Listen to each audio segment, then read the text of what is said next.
اور جس طرح سے امام جعفر صادق علیہ السلام نے اپنے شاگرد سے ارشاد فرمایا تھا، اے شاکرانی، کوئی اچھا کرے یہ خوب ہے، لیکن تم کرو تو خوب تر ہے، کیونکہ تمہاری نسبت ہمارے ساتھ ہے،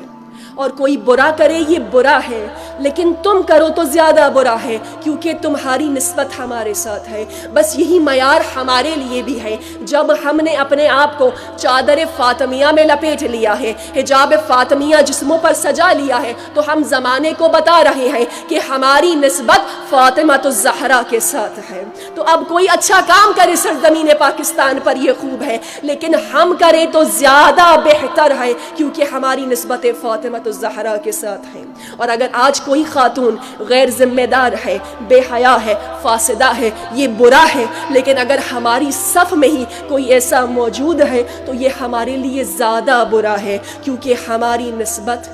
حضرت فاطمہ الزہرا سلام اللہ علیہا کے ساتھ ہے۔